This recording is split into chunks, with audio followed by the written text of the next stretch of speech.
it's Melissa from Porch Swing Creations. Today I'm going to share with you how I get this look that kind of mimics the look of fog or mist during the winter time. And then I'll also show you how to recreate these fence posts freehand. So let's get started. First thing I did was I cut an oval from Whisper White cardstock. This is the third largest framelit from the oval framelits. Then you're going to need the row of trees from the lovely As a Tree stamp set. And you're going to want to stamp them in early espresso ink. So you just want to load up your stamp and go ahead and stamp that kind of across the center of that oval.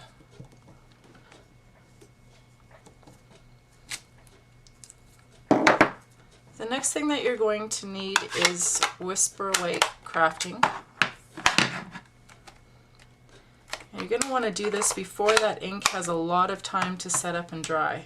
And you're going to want to use an old sponge that you don't really care if it gets dirty, because as we blend these colors, it's going to get pretty dirty. So we're just going to load up our sponge with some of that Craft Whisper White ink, and you're just going to start to slowly work over top of the trees. And you'll notice that it's starting to give it a fogged effect, and it's bringing some of that early espresso ink away, and it's blending it out on the cardstock. So you just want to lightly go over the entire row of trees.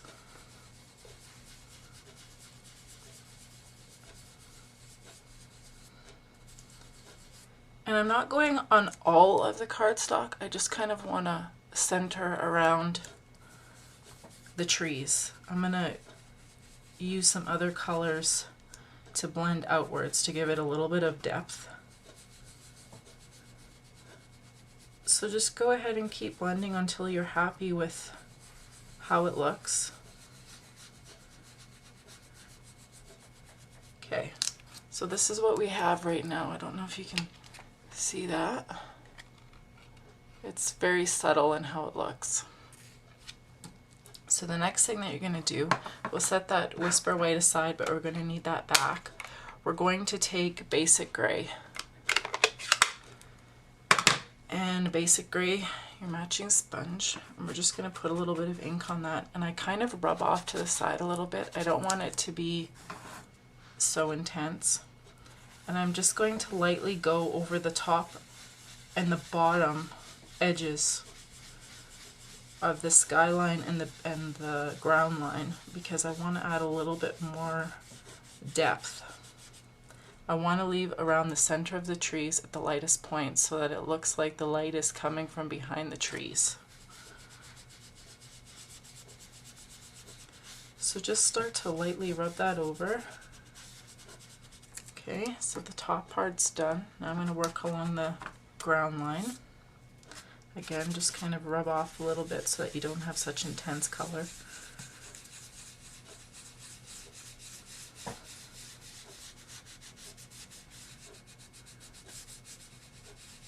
And it's going to give it a different effect because you're kind of blending into that white ink, so it's gonna take on some different properties as it tries to blend into the other colors.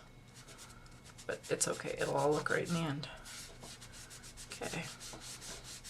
You might want to do around the outmost edges so that it kind of just, it really adds depth to the image that way. Okay. So we've gone ahead and we've put that gray down. Now we're going to go back to that Whisper White. So first thing we're going to do is load up that sponge again with some Whisper White, and you might want to give this a moment to just kind of really set up and dry.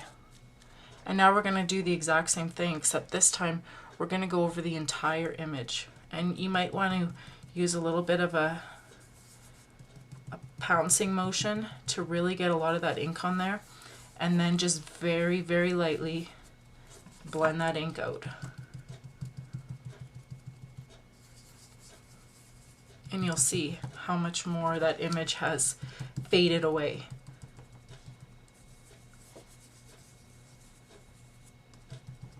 and how that no longer looks like early espresso. It almost looks like we've used gray. But you can see and understand now why we had to use such a dark color to do our tree line, so that we could get this faded, foggy effect.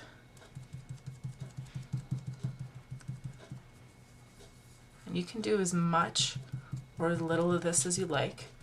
My suggestion would be that the trees that are in the furthest line of vision get the most ink applied to them, because obviously the further away objects are from you in the fog, the less visible they are.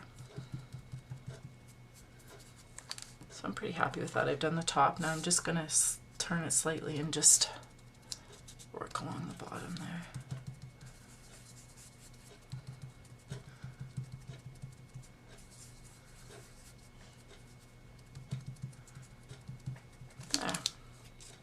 Now you could stop there, but I thought, oh, wouldn't it be neat if we had some visual point of interest where it really looks like you have depth to the image.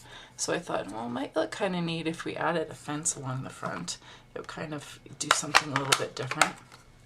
So I just drew the fence on freehand, and you can use a pencil to start with if you like.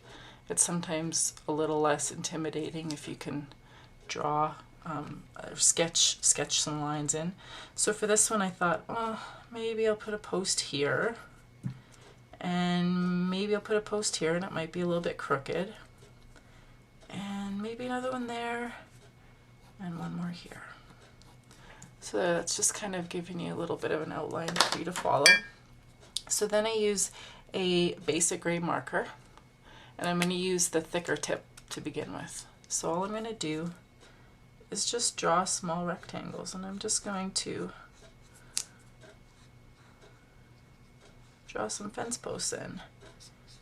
And the real neat thing about doing it now with the basic gray marker is that Whisper White ink hasn't quite had a chance to fully dry yet. So you'll see how I'm getting a little bit of texture and depth, and it kind of looks like I've already shaded the fence posts when in fact I haven't done a thing other than just lay down the marker. It's that Whisper White craft ink underneath that's kind of doing all the work for me. So there, I've gone ahead and added my fence posts. So the next thing I'm going to do is just flip that marker over, and I'm going to use the fine tip, and I'm going to go ahead and draw in my fence lines. So the same thing here, you just kind of, you don't need to be, you might find that your marker is going to kind of give out on you a little bit here because of that white craft ink below, but just scratch it out on a piece of paper beside you and get the lines drawn in.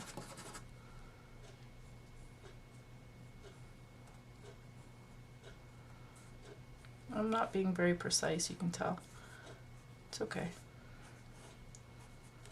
And then if you really want to get detailed, you can add a little bit of some X's along the way just to make it look like real barbed wire. There. Now, it doesn't look like it's highlighted, it needs something a little bit extra. So normally I would use a wet gel pen, but I love this new stamping chalk marker from Stampin' Up. It came out in the holiday catalog, and we're lucky enough that they carried it over into the new occasions catalog, and it's got a nice thick tip on it, and it's perfect for stuff like this. So all I do is I make a small mark across the top, and then I go down the side of the fence line, or the fence post.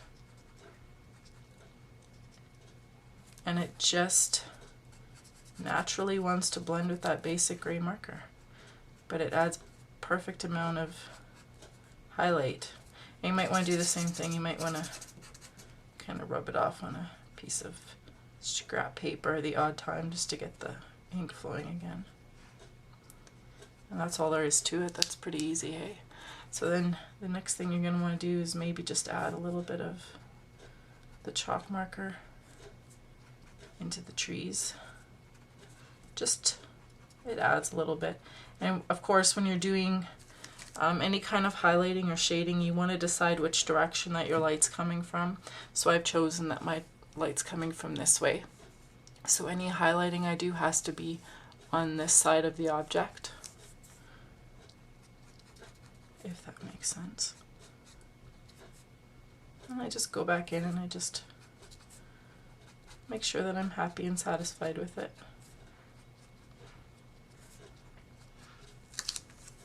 There. And that's your image all set and ready to go. So then I should also mention that how I did the background.